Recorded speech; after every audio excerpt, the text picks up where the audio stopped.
Hey guys, you're watching VaulSC. Welcome to another Bat Rep. We're going to be talking about infiNity the game, and it's going to be the Onyx contact force, the sectorial of the combined army, up against the Caledonian Highlander army of Ariadne, the Scots. We are going to be playing a show of force mission. That's the one where you need to secure the central objective, preferably with a tag. And we'll talk you through the mission briefly, the lists, and we'll go into the game.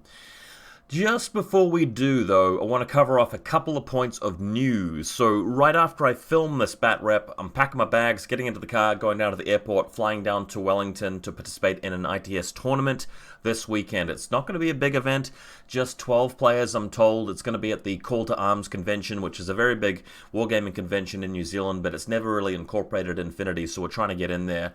But the special thing about this event is that we will have the Soldiers of Fortune variant, which is where, normally you have an ITS competition, but Corvus Belli lays out a few different rules variants in the ITS book where you can change up your tournament a bit. For example, just making it limit insertion, so everybody has a 10 order list, or making it special, what do you call those things, the spec ops guys, where you can spend points to have special abilities on one particular guy that you don't normally have. Anyway, this one is going to be Soldiers of Fortune. It means you can take up to 75 points of mercenaries that your list and faction couldn't already take. I'm going to be running not Ariadne. I'm going to be running Aleph. Starts with an A.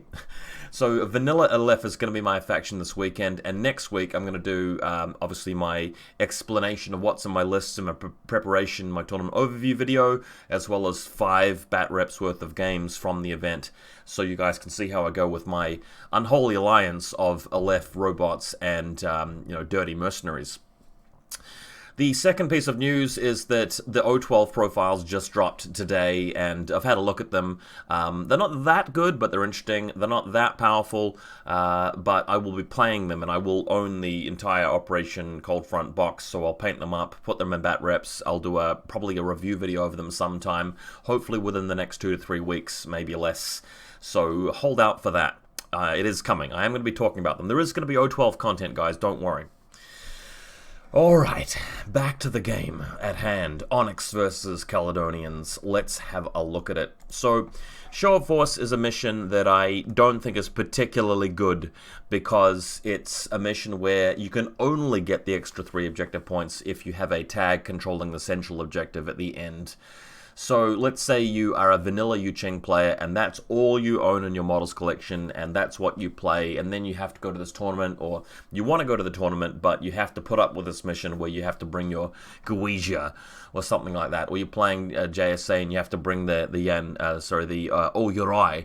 But then there's this combined army player who's got their avatar, or this Pano player who's got their cutter, and it's a bit of a mismatch, because not every faction has the access to reasonably decent tags for this kind of mission. Also, it's a pretty easy mission to win if you're going second, because obviously your opponent has put something in contact with the transmission antenna in the middle where it's a sitting duck. You just kill that thing and move your thing onto the objective, and you get all the bonus points. Having said that, though, it can be a mission that you can win just by defending the middle objective very well without even capturing it. Kill the enemy data tracker, kill more army points, and you might be able to win that way. And I like the fact that it doesn't have any classified objectives. That in mind, we are going to be going to the list. So having a look at my list here, I am running the Unidron just because it's a relatively cheap tag. It's still a decent tag that you'd run in any other list anyway, and it obviously can score the extra points. With that, Kernel Link Team, Mark Rep Tracker, Icadron's R-Drone, basic VaulSC sort of stuff. Malignos Hacker, wonderful for the Dazer in the midfield hacking presence and the cost efficiency with SMG, not to mention being up close with it. Imatron's Doctor, and Nexus Lieutenant Hacker.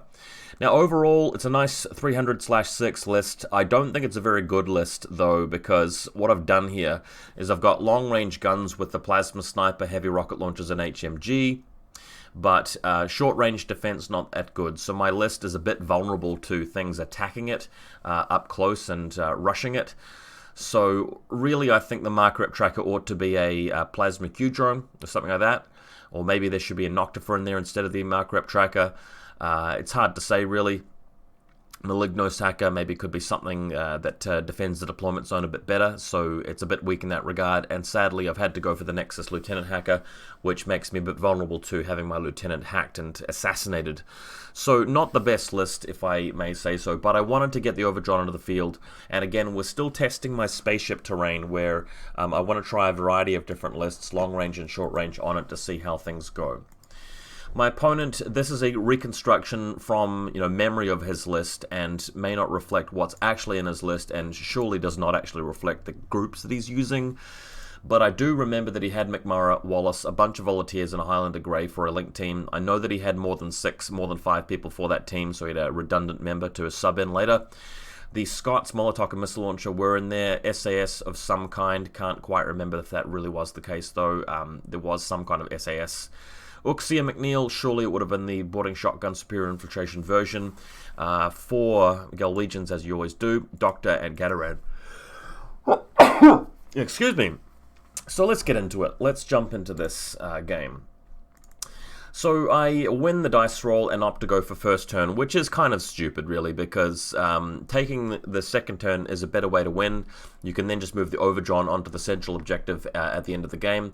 I kind of panicked a bit and thought, well, my army list is very bad defensively, like I just mentioned, no like chain rifles and things like that to stop Uxia and McMurray from pummeling me. So if I don't take first turn, that's the kind of thing that's going to happen. So I kind of regret that.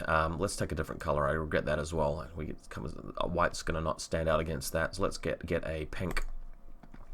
So you're going to have Onyx deployed over here. There's going to be the deployment zone there. Note that the mark rep tracker has 4 deployment because of medium infantry. So it's out there. And then, of course, Caledonians are going to be on this side. To win this mission, you have to go for the central objective there, but there are also 2 panoplies, which you don't get any objective points from, so feel free to ignore them unless you have some surplus orders in your turn. So yeah, better way to win this is to take second turn if you can, defend the Overdron for as long as possible, then in the final turn, move over there and just blow up anything that's trying to control it and move your Overdron into base-to-base contact. But already made one big mistake in this game with the army list and the decision to go straight for second turn. My Malignos is in this position here. I'll just mark out where that is on the larger scale of the map. He's in group 2 to hopefully have some orders spent on him, but deployed out here to move through this avenue and hopefully cut around back and kill some cheerleaders. It's just so much harder to do against Caledonia because they've got the Galwegians with their chain rifles and smoke, and there's all these camo markers around, potentially mines out there, so it's just not really that wonderful to go after them with that Malignos play. So again, another mistake from me not playing that well. Alright, deployment zone here for me deploying first. Let's take a look through. So extreme right hand side, we've got Icodron here. One of the Imitrons has actually gone and landed on top of these boxes. You can see him up top there. Kernow prone behind this wall. Then we've got the Lieutenant has to stay in range of the Plasma Sniper for assisted fire. Then you got the K1 combi with deflector, plus a couple of Plasma Carbine guys sitting around with the Sniper at the back. Then Dr. Worm nearby, of course, going to be hanging out next to Overdron, who's going to get placed here to cover this long range line through the center. And then, of course, Mark Rep and Icodron through the midfield. Let's take another look. So, backline here, Kernow, Lieutenant Hacker, K1 Combi, a couple of Plasma Carbines, and Plasma Sniper to the left. Beautiful picture of Dr. Worm. Really, obviously, you always take Dr. Worm, and happy with the new color scheme I've got from him. And this is a very nice photo as well. I quite like the framing of this and the colors that have shown up. Okay, left-hand side, there's the R-Drone and Icodron just covering this little area on the back, making sure we don't get flanked, so the flamethrowers are ready for that eventuality. Nice photo here of the Mark Rep Tracker HMG. It's a great model and a great unit in this faction, but of course no smoke to back him up, and I think I just got a little bit worried that I hadn't run him in a while and put him in the list anyway, and I don't think he was the best fit for this particular list, but we'll see how he goes. My opponent, with his massive deployment here, this is a missile launcher in camo state, obviously the Scott Guard. This guy here is the Molotov version, I think. That's the SAS trooper there. I think there might be the other way around. Galwegian, Doctor, Walker at the back, and I didn't even put him in the list that I reconstructed from memory. Cataran through the middle, just covering this angle through here, but also the top angle with his T2 sniper.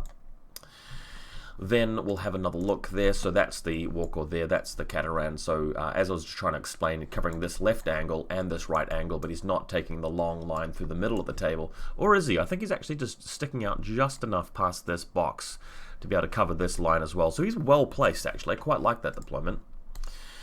Going to the right-hand side now, this is where Wallace is hanging out. So Wallace is bravely cowering behind these big white boxes with a defensive team of Volunteer, AP, HMG. Actually not in the Link team at the moment. He's waiting to join the Link later. Galwegian up front. There's another, that's Oxy McNeil actually, that we're seeing there, and that camo marker. So Wallace very well defended against any alpha strikes. There he is there behind those boxes, and you can see everybody crowding around him, forming a defensive line. He's not actually facing into the wall. His sword will poke into the wall too much, so he's just turned the model around. He's actually facing back towards the camera. Alright, my reserve trooper is an Unidron Rush with double heavy rocket launcher. There's another beautiful photo of him. I've just recently repainted my Onyx by scrubbing in the magenta colors into their sinews and muscles and putting that on the base as well.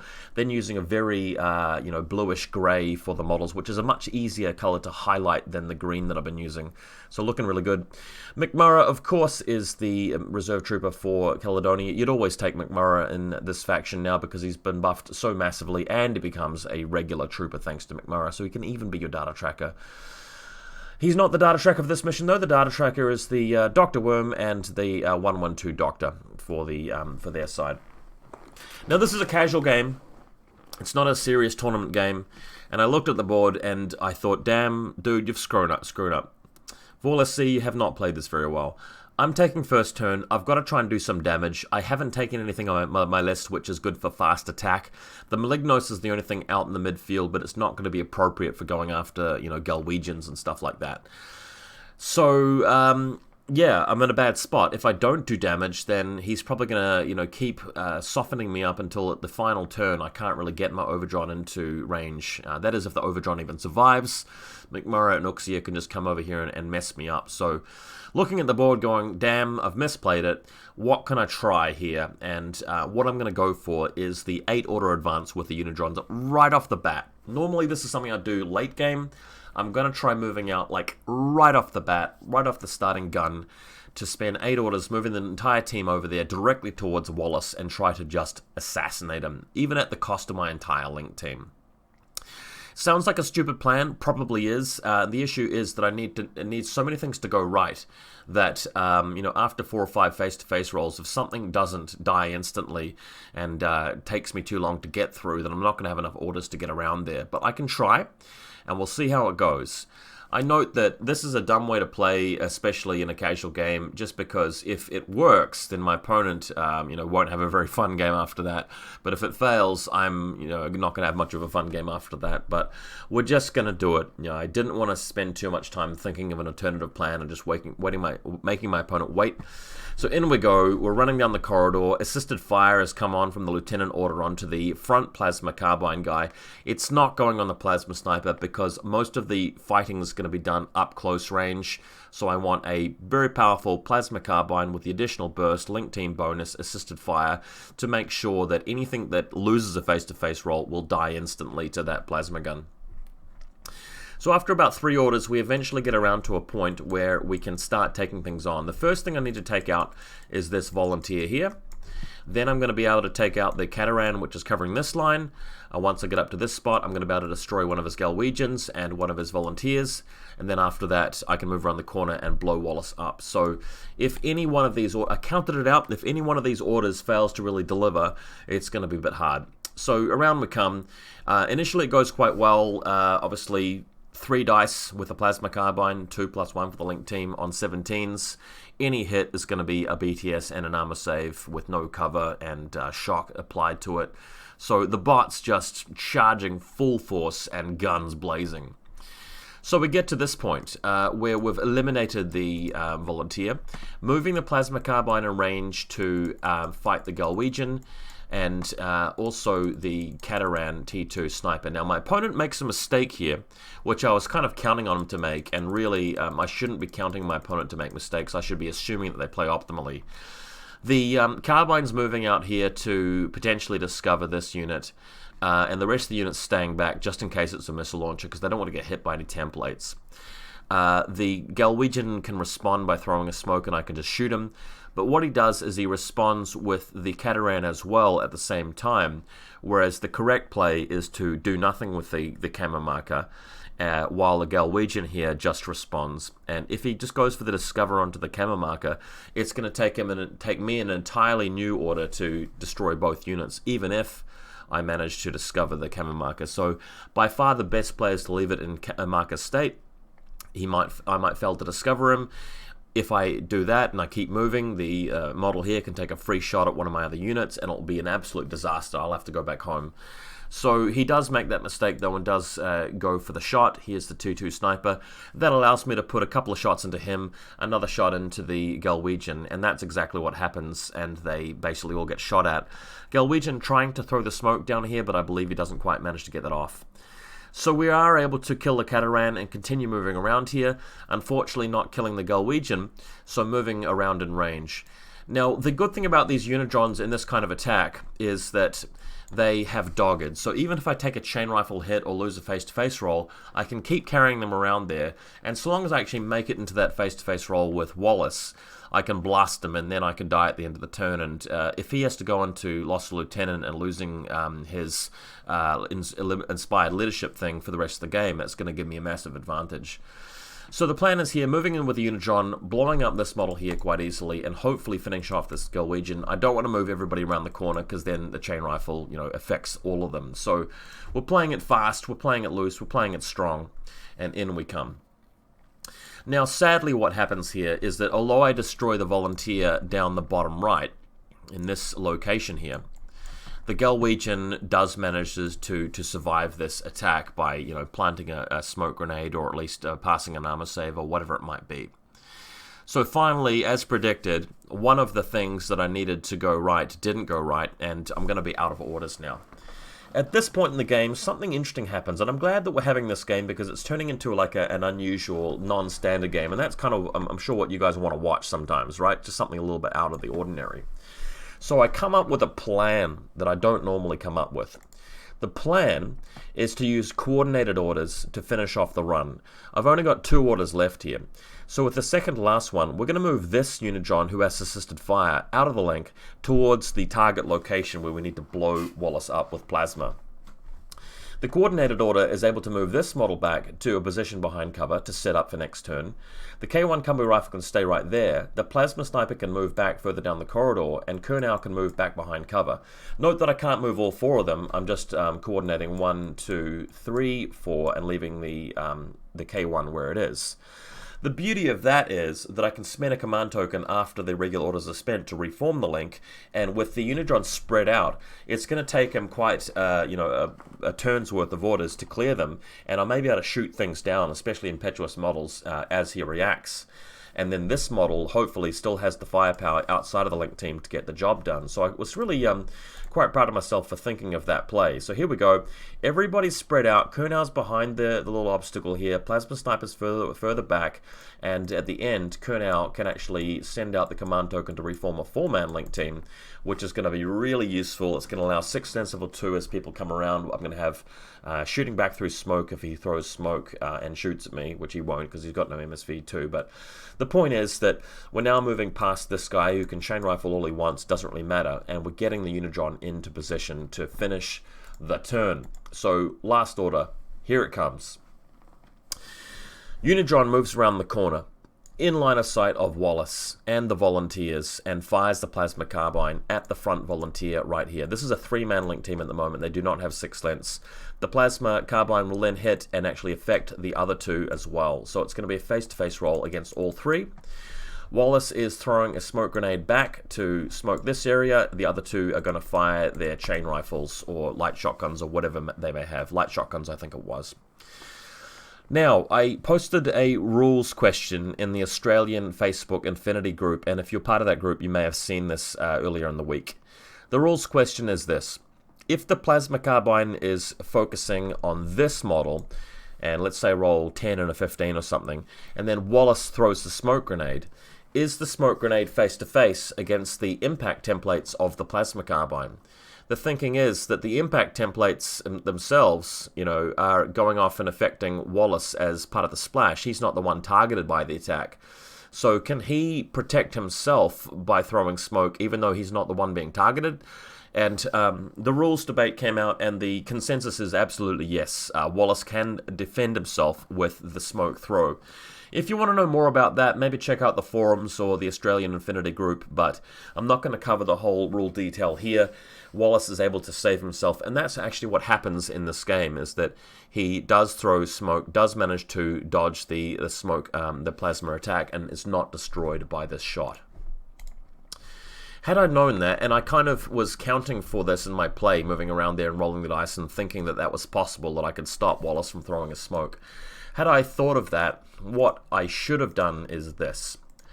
Unidron moves to the corner, but not far enough past the corner. And if I draw a very careful dotted line, we're going to take the middle point. I'll take a different color actually. Let me go back to pink. Here's the middle of the volunteer's base.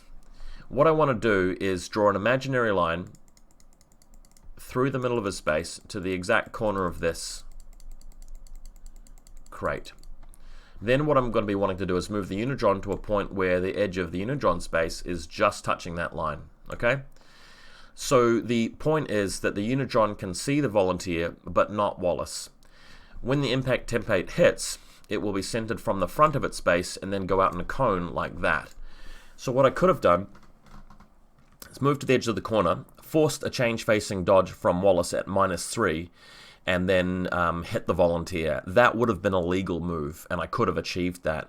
But because I thought I could have just done it the other way, I didn't. I didn't want to set up this very finicky move, which requires laser pointers and careful explanations. And it is quite a cheesy move as well. But it's perfectly legal, perfectly legit, and I could have pulled it off, as you guys can see from this photograph. So that would have been way better than Wallace being able to throw a couple of smoke grenades back at me.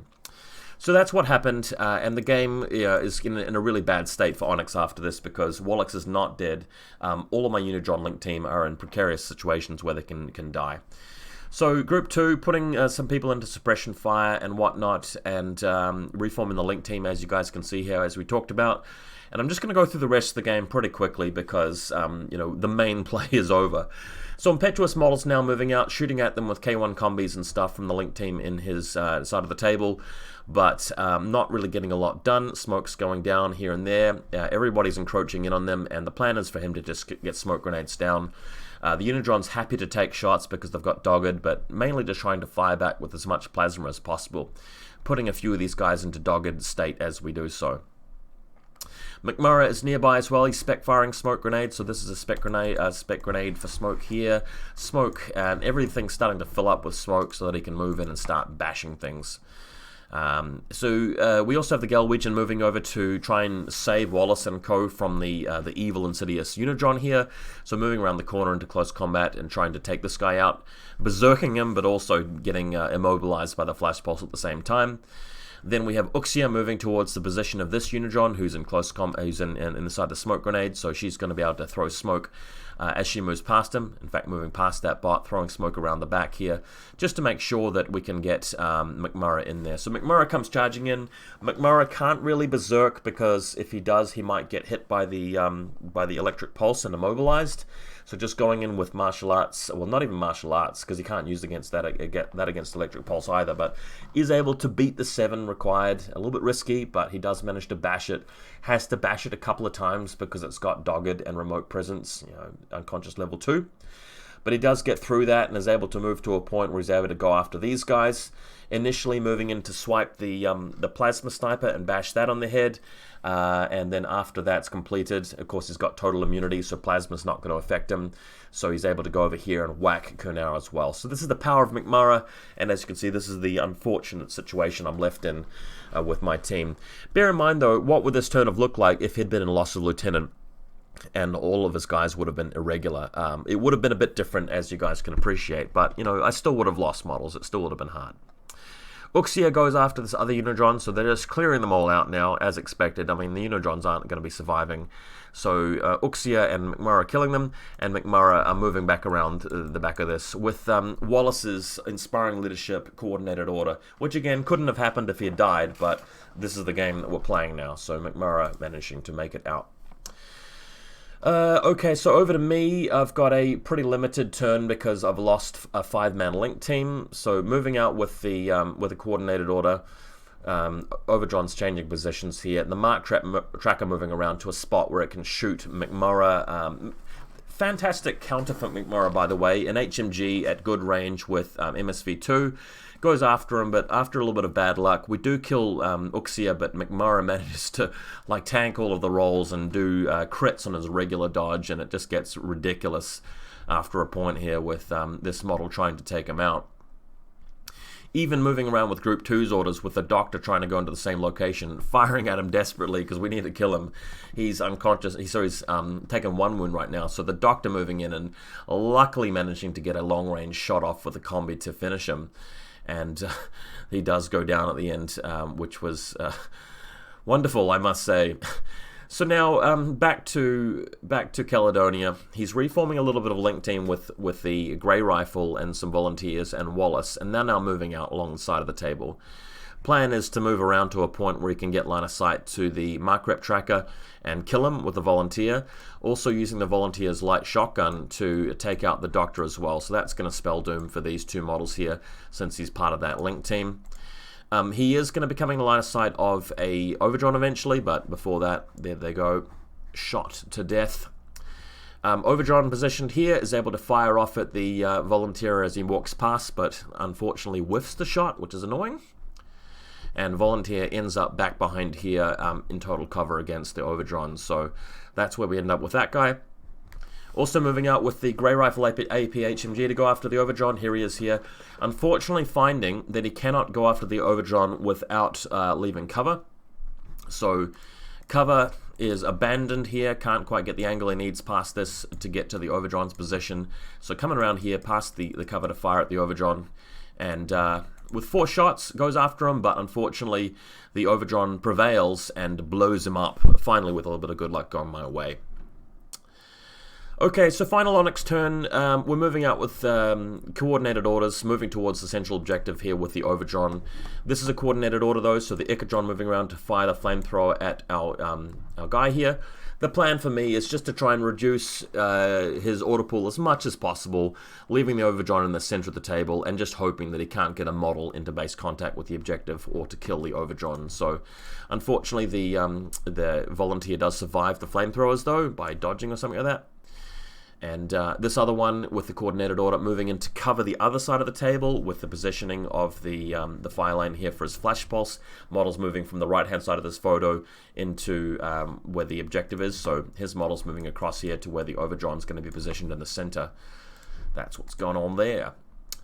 Overdron now cautiously avoiding this missile launcher until now. So there is a Scots Guard missile launcher which could pose a rather terrible threat for this Overdron here. So as we move past, he's revealing, and luckily I've managed to avoid being blasted by this thing, but eventually getting into cover.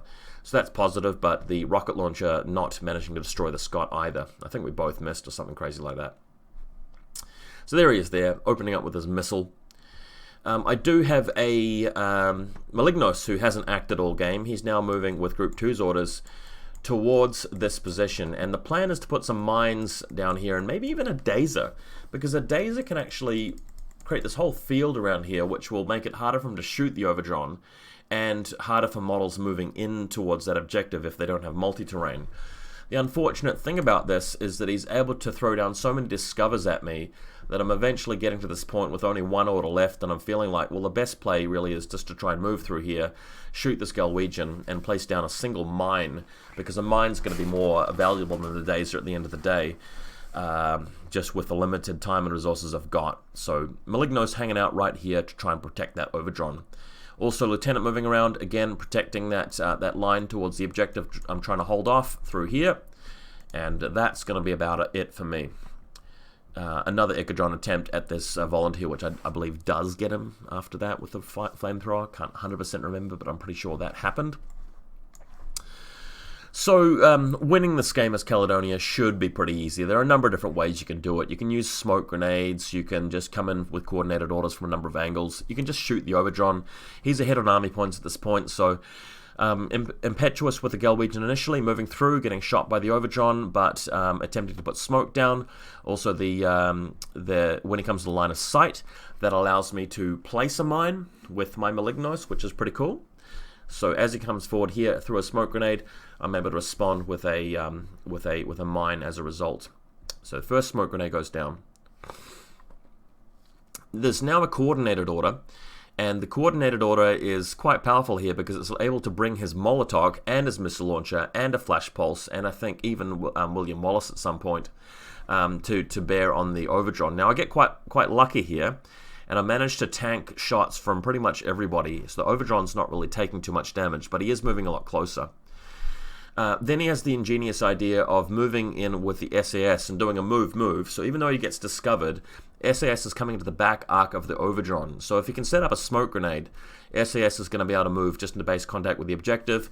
That will negate the control that I have over the objective, so I won't count as having controlled it, and we'll lose those points and I'll lose the game. There is a mine over there though, so the Overdrawn at some point can dodge out of the way so that the mine can affect the SAS, so that's going to be a plan there.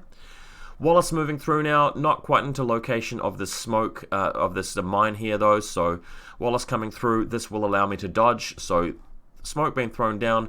Overdrawn does dodge a bit further around, and you can see that there's a way here for the mine to go off on the SS Trooper, but still very easy for Caledonia to win because Wallace just moves around the corner, detonates the first mine, dodges, another mine goes down, detonates that as well with whoever else, and then the SAS goes into contact with the objective, and that's game. So as you guys can appreciate, after my first turn push, it was sort of all or nothing, and it was going to most likely be a loss given that didn't work. I was a bit lucky to even get the Unidron into position in the first place, but I kind of played badly in the sense that I didn't know how that ruling would work. The Unidron could have got the splash onto Wallace without even getting line of sight to him. That would have been possible. My list design for this mission wasn't really the best, and my decision to take first turn was kind of questionable. Even though I would have taken a lot of damage against McMurray and Uxia going first, I probably should have, I probably should have gone for second turn regardless, just because mission benefit and the kind of list I was running would have had a better shot at it. Hope you guys enjoyed this one. It was a fun game, a really interesting game, a bit of a different one. Really happy with the color scheme on the new Onyx. Love the new spaceship table terrain, as I've said many times.